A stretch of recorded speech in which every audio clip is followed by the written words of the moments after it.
अस्सलाम वालेकुम नाज़रीन, हमारी सीरियल सुजाग न्यूज़ वन वज़ीर खबर शामिल कयूं था। खान बहादुर खोसोजी KDF जे चेयरमैन कोहिस्तान जे समाजी अगवान डॉक्टर लखमीर खान पालारी पारां लोकल कम्युनिटी फोरम जे सहकार सां मच कचहरी झंपी रवे जो आंजणी मकान जे कोहिस्तानी ॻोठ करम खान पालारी में मुनक़िद कई वई, जंहिंमें फनकारनि अलगोज़ी नवाज़, अरबाब खोसो, मोहम्मद सुमार पालारी, जोगी पालारी ॿियनि फनकारनि गीत ॻाए खूब दाद हासिल करे महफ़िल खे गरमाए छॾियो। मच कचहरीअ में KDF जे चेयरमैन डॉक्टर लखमीर खान पालारी संदसि नंढे भाउ झंपीर प्रेस क्लब जे सहाफ़ी नज़ीर अहमद पालारी आला महिमान जो आदरबा करे खेनि सिंध जी सूखड़ी अजर कुंजा तोहफ़ा पेश कया। मच कचहरी खिताब कंदे KDF जे चेयरमैन कोहिस्तान जे समाजी अगवान डॉक्टर लखमीर खान पालारी चयो त मच कचहरियूं सिंध जे सकाफ़त जो अहम हिस्सो आहिनि, जिन खे उजागर करण सां कोहिस्तानियुनि जे फर्ज़ में शामिल हुजण सां गॾु दोस्तनि सां मुलाक़ात जो अहम ज़रियो आहे। डॉक्टर लखमीर खान पालारी चयो त वॾी पकड़ रखंदड़ कोहिस्तान पोइते पियल इलाइक़ो आहे, जंहिंमें वॾे तइदाद में विंड पावर कंपनियूं लॻण बावजूद कोहिस्तानी माण्हुनि जी तक़दीर तब्दील न आहे थी सघी। हिन चयो त असां न तरक़ीअ जा मुखालिफ़ आहियूं, नए कोहिस्तानी माण्हू हिननि इदारनि खे हथनि मां विञण चाहिनि था, पर हू पंहिंजा हक़ घुरनि था जेके खेनि मिलण घुर्जनि। हिन चयो त कोहिस्तानी माण्हुनि जा ॻोठ पका न थियण तोड़े पीअण जे साफ़ पाणी, सिहत, तइलीम, रोज़गार, रोड रस्ते जहिड़े सहूलियतुनि खां महरूम बणियल आहिनि, जिन खे पंहिंजा हक़ मिलण घुर्जनि, जंहिं लाइ असां वॾी जदोजहद कई आहे। हिन घुर कई त कोहिस्तान वासियुनि खे पंहिंजा जाइज़ हक़ मुहैया करे उन्हनि लाइ कानून साज़ी करे उन्हनि जो मुस्तक़बिल संवारण लाइ सरकारी स्पेशल पैकेज जो ऐलान करे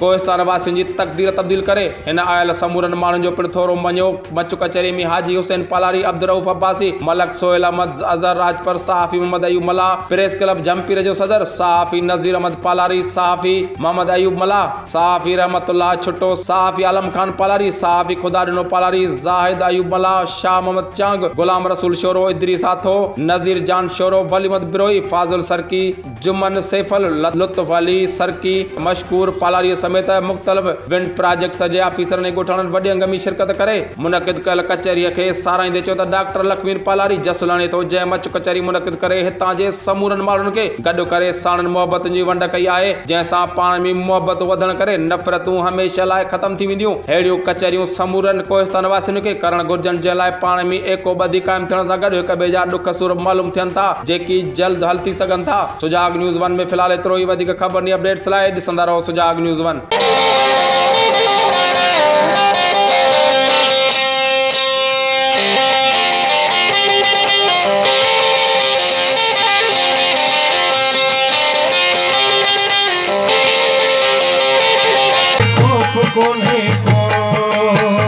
मुझी हालत नहुरन सा, मुझी हालत नहुरन सा, रखी दिल मान जे पासे को रहमान जे पासे को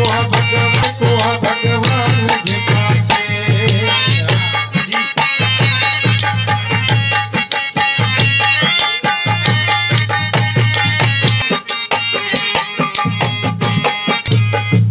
अवधो आदतुन संदेश जो रूह